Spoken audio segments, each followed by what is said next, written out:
అమలాపురానికి ఒక విశేషం. మీ లలిత జ్యువెలరీ అమలాపురానికి వచ్చేసింది. డిసెంబర్ 16న బ్రహ్మాండమైన ప్రారంభోత్సవం. లలిత జ్యువెలరీ. ఇప్పుడు ఎవరికి ఊరికే రావు. చేసేవాడు. అది ఆయన శైలి. ఇలా ఒక్కొక్కళ్ళది. మా జగన్మోహన్ రెడ్డి గారి పరిస్థితి, జగన్మోహన్ రెడ్డి గారి స్టైల్ ఎలా ఉందంటే ఆయన ఏంటంటే ర్యాపిడ్ ఫైర్ అండి. ఆయన నాకే చెప్పారు ఒకసారి లిఫ్ట్ లో ప్రయాణం చేస్తున్నప్పుడు, అన్నా ఇప్పుడు మనం ఇదంతా T20 ఆడుతున్నాం.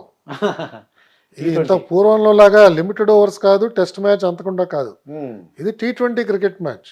ఏ రోజుకి ఆ రోజే మన పర్ఫార్మెన్స్ అని ఒక దృక్పథంతో ఆయన ఉండేవారు. దాంతో ఏదో ఒక నిర్ణయం త్వరగా తీసేసుకోవాలి. అంతేగాని ఈ నిర్ణయం బాగా నలగాలి, నలుగురిని సంప్రదించాలి, అందరినీ తెలుసుకోవాలి, అందరి అభిప్రాయాలు తెలుసుకోవాలి, ఇంకా లోతుగా పోవాలి. ఇతనికి అనుభవం ఉందా, మనకు సలహా ఇస్తున్న వాడికి అనుభవం ఉందా, ఇతని బ్యాక్గ్రౌండ్ ఏమిటి, ఈ బ్యాక్గ్రౌండ్ లో ఎవరికి మంచి అనుభవం ఉన్నది వాళ్ళని సంప్రదిద్దామా, ఇలాంటి ఆ దూరపు ఆలోచన నాకు కనిపించలేదండి. ఒక నిర్ణయం తీసుకోవాలి, అది నీకు బాగా తెలుసని నేను భావిస్తున్నాను కాబట్టి నిర్ణయం తీసేసుకోవడమే. కొన్నిసార్లు ఆయన ముందుగానే ఆలోచన చేసేవాడు, మరి ఆ నిర్ణయం మంచిది అని భావించేవాడు, ఆ నిర్ణయాన్ని ప్రకటించేసేవాడు. సపోజ్ మనం దాన్ని ఏమన్నా సవరణ చేయడానికి ప్రయత్నం చేస్తే అది వద్దన్నా అది పక్కన పెట్టేసి అది అయిపోయింది అలాగో, ఇంకేమైనా ఉంటే చెప్పు అనేవారు. సో ఆ విధంగా ఈయన quick decision making, rapid firing లాగా ఉండేది ఈయనతో. అన్ని త్వరగా నిర్ణయాలు చేసేసేయాలి. అంత త్వరగా నిర్ణయం చేసిన తర్వాత అమలు చేసినప్పుడు సమస్యలు వస్తాయేమో కదా అని మనం చెప్తే ఆ తర్వాత చూద్దాం, అమలు చేసినప్పుడు చూద్దాం అనేవారు. కానీ అందుకే మనం చూస్తున్నాం ఆయన ప్రభుత్వంలో అనేక ఆర్డర్స్ కోర్టు కొట్టేయడం కానీ, స్టే ఆర్డర్స్ ఇవ్వడం కానీ అలాంటివి జరుగుతున్నాయి. అవన్నీ కూడా ఎప్పుడు లేని విధంగా, అవన్నీ కొంచెం మరి ప్రభుత్వానికి అది పరాభవం కింద భావించాలి యాక్చువల్గా.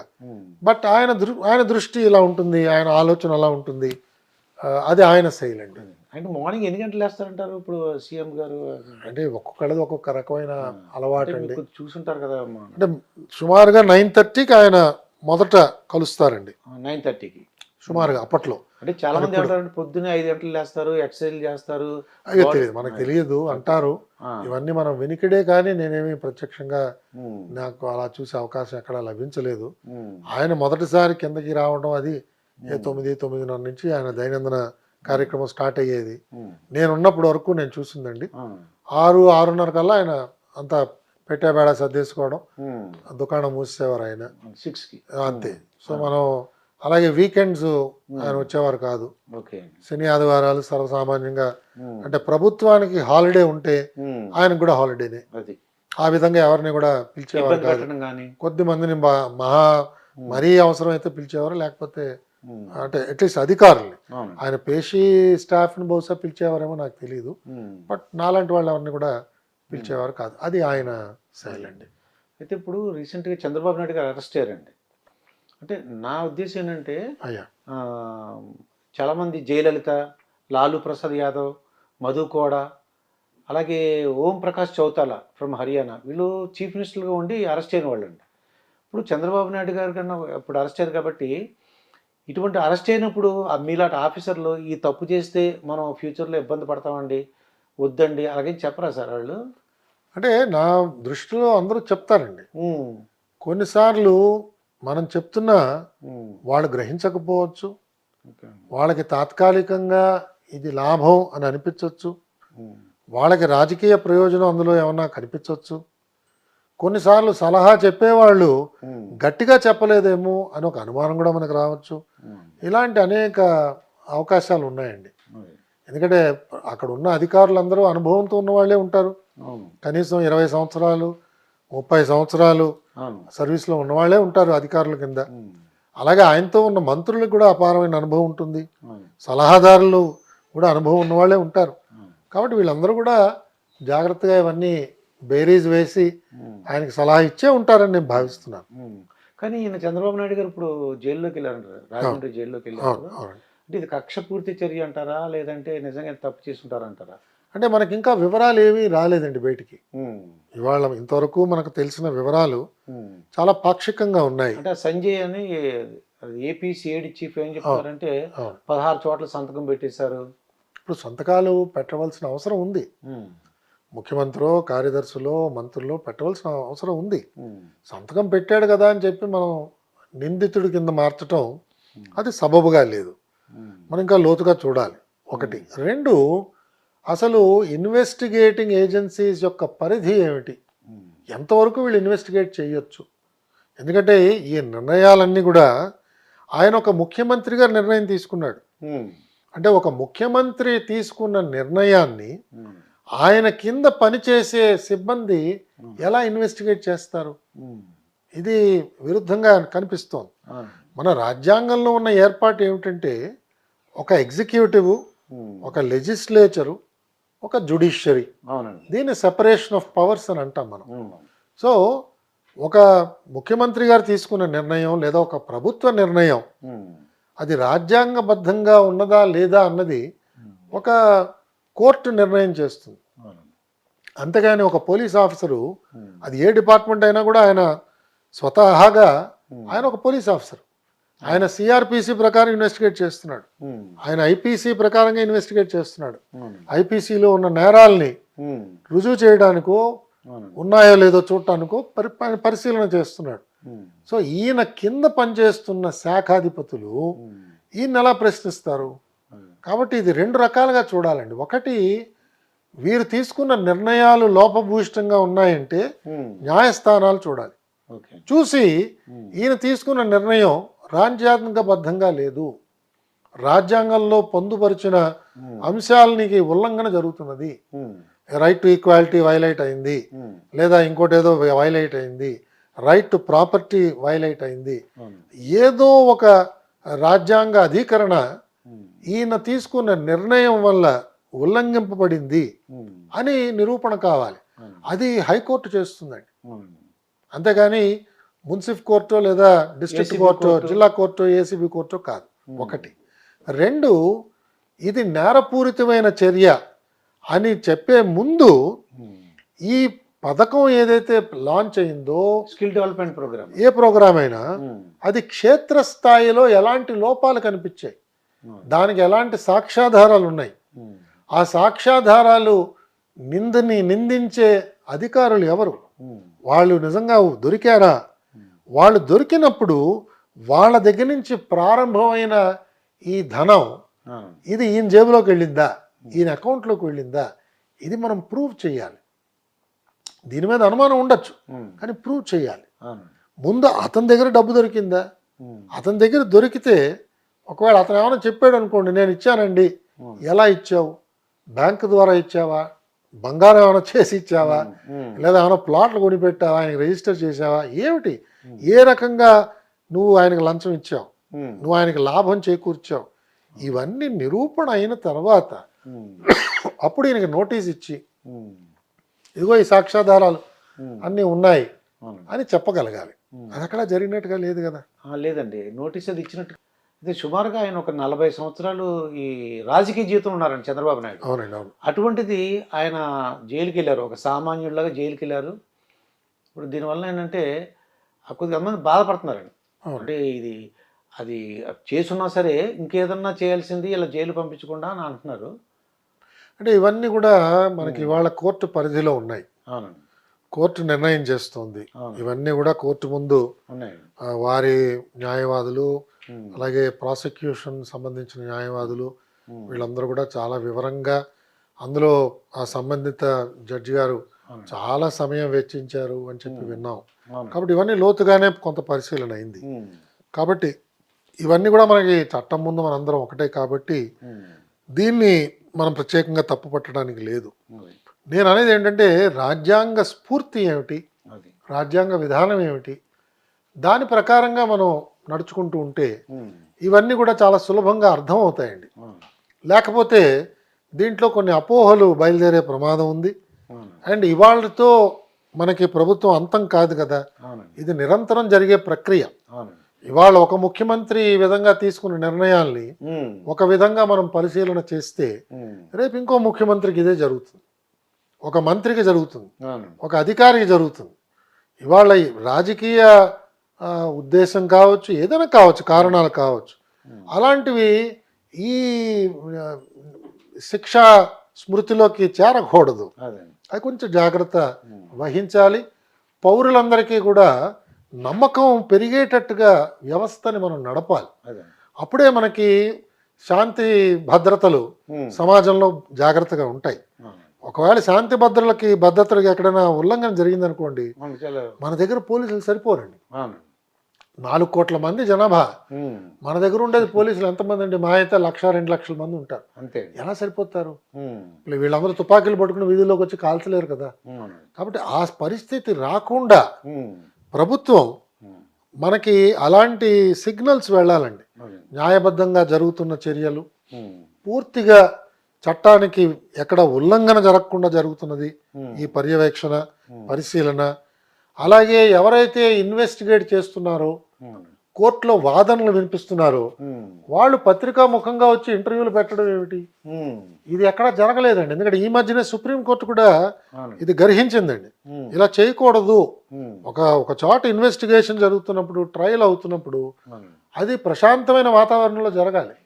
మనం న్యాయమూర్తుల్ని ప్రభావితం చేద్దామనే ఒక చర్యలు మనం చేయకూడదండి. ఇవన్నీ కూడా కొంత మనం మన శీలాన్ని, ఇవన్నీ కూడా గొప్పగా చూపించగలిగే చర్యలు. మన శీలాన్ని కాపాడుకోవాలి. శీలాన్ని ఎవరు కూడా శంకించకూడదు. ఇవాళ నడుపుతున్న పోలీస్ యంత్రాంగం, జిల్లా యంత్రాంగం, అలాగే ఇతర ఈ ప్రిజన్స్లో అయితే ప్రిజన్స్, వీళ్ళందరూ కూడా వాళ్ళ శీలాన్ని ఎవరు కూడా శంకించారనుకోండి, అల్లకల్లోలం అయిపోతుందండి. అలా జరగకుండా వాళ్ళు ప్రవర్తించాలి. వాళ్ళ ఉద్దేశం ఏముండాలంటే, శిక్షార్హుడు అనే రుజువు అయ్యేంత వరకు కూడా ఇతను నిర్దోషి అనే భావంతోనే మనం చేయాలి కదా. మన కోర్ట్స్ కూడా అదే చెప్తాయి కదా, he's not guilty till he's proved guilty, అంతవరకు ఈజ్ ఇన్నోసెంట్. ఆ దృష్టితోనే మనం వ్యవహారం అంతా కూడా నడపాలి. ఆ నిర్దోషిగా ఒకవేళ వచ్చారా సరే, లేదా దోషి అని తేలిందనుకోండి, శిక్షణా స్మృతిలో ఏముందో దాని ప్రకారంగా శిక్షకు అర్హుడవుతాడు. ఆ విధంగా నడపాలండి. వాళ్ళు జగన్ గారు తలుచుకున్నారు అనుకోండి, అసలు ఇది వదిలేనంటే కూడా వదిలేసి ఉన్నాము. అలా ఉండదండి. ఎందుకంటే ముఖ్యమంత్రి గారికి ఒక పరిధి దాకానే ఆయన ఇష్టం. దాని తర్వాత అది స్టేట్ ఇష్టం కదా. స్టేట్ పక్షాన ప్రాసిక్యూషన్ లాంచ్ అవుతుంది. మనం చాలాసార్లు చూసాం, శిక్ష పడ్డ ఖైదీలకి రాష్ట్ర ప్రభుత్వం రెమిషన్ ఇచ్చింది అనుకోండి, అది కోర్టులో ప్రశ్నిస్తున్నారు కదా. ఏమండి, ఈయన ముద్దాయి ఇలా మర్డర్స్ లో ఉన్నాడు, ఇతనికి గవర్నమెంట్ అలా ఇస్తోంది అని మళ్ళా పౌరులు వెళ్ళి ప్రశ్నిస్తున్నారు. కోర్టులు మళ్ళా దాన్ని తప్పు పడుతున్నాయి. కాబట్టి ఒక శిక్ష ఎవరైనా చేస్తే దాన్ని రుజువు అయితే తప్పకుండా ఆ శిక్షకు వాళ్ళు అర్హులేనండి. కొంతమంది జగన్ దగ్గర గారు వర్క్ చేసిన తర్వాత 60 years రిటైర్ అయిన తర్వాత కూడా వాళ్ళు ఎక్స్టెన్షన్ తీసుకున్నారు సార్. మా ఫ్రెండ్ ఇద్దరు ఉన్నారు, అతను జే మురళి అని, అలాగండి, ఆయన కూడా ఎక్స్టెన్షన్ తీసుకున్నారు. అవునండి. అంటే మీలాంటి వాళ్ళకి ఇంట్రెస్ట్ లేదనిపిస్తుంది నాకు చూస్తుంటే. అంటే అది అల్టిమేట్ గా నా సామర్థ్యం మీద ఆయనకి నమ్మకం ఉండాలి. అది ఆయనకి నమ్మకం లేదనుకోండి, ఎలా ఉంచుకుంటాడు ఆయన? ఎందుకంటే అది వ్యక్తిగత నిర్ణయం.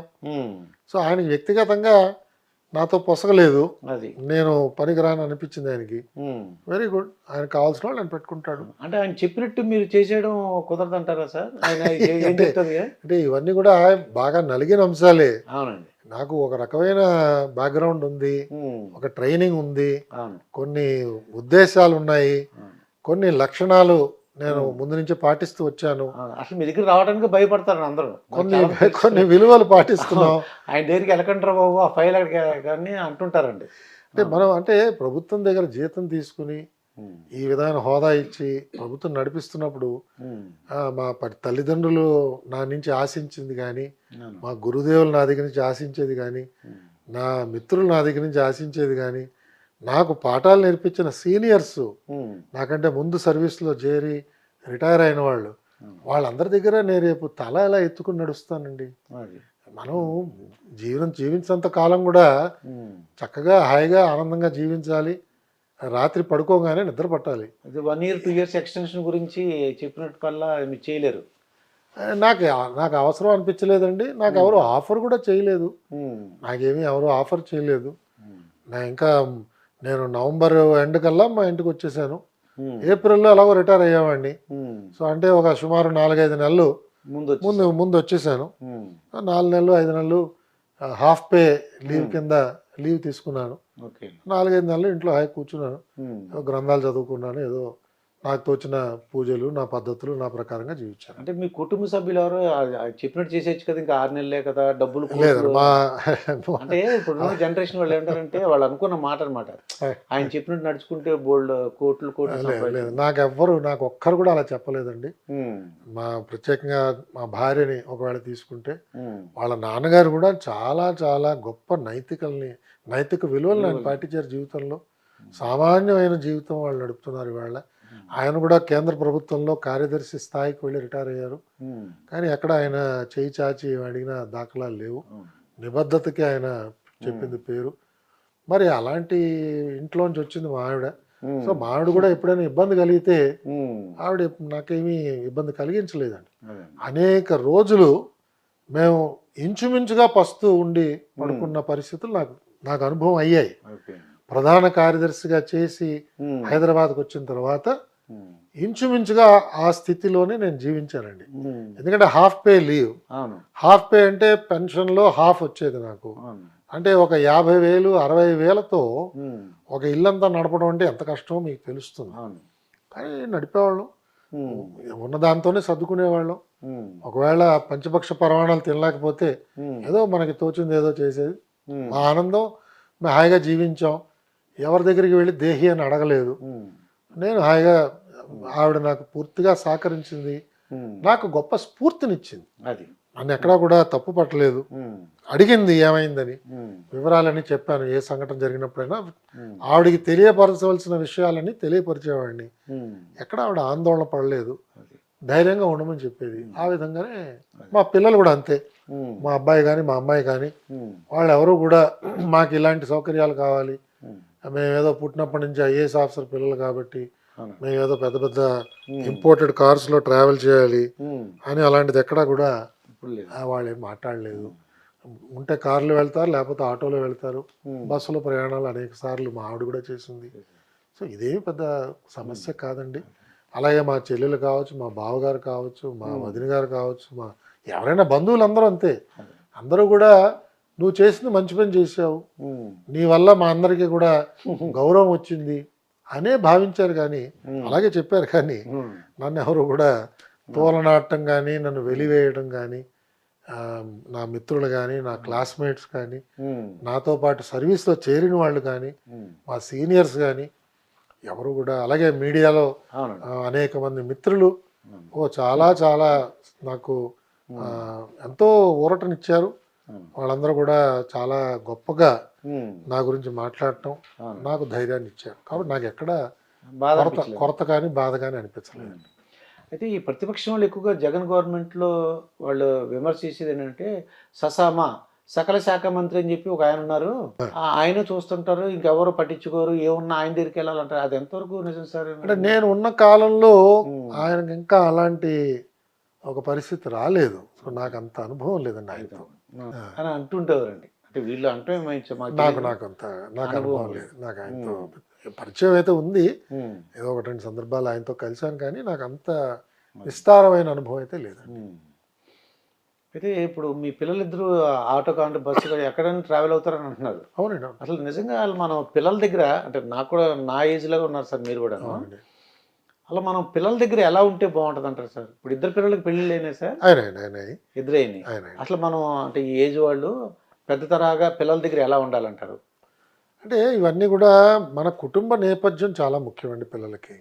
1, 2 మనం చెప్పింది ఎంతవరకు మనం ఆచరిస్తున్నాము అది కూడా వాళ్ళు గమనిస్తుంటారు. చిన్నప్పటి నుంచి గమనిస్తున్నారు.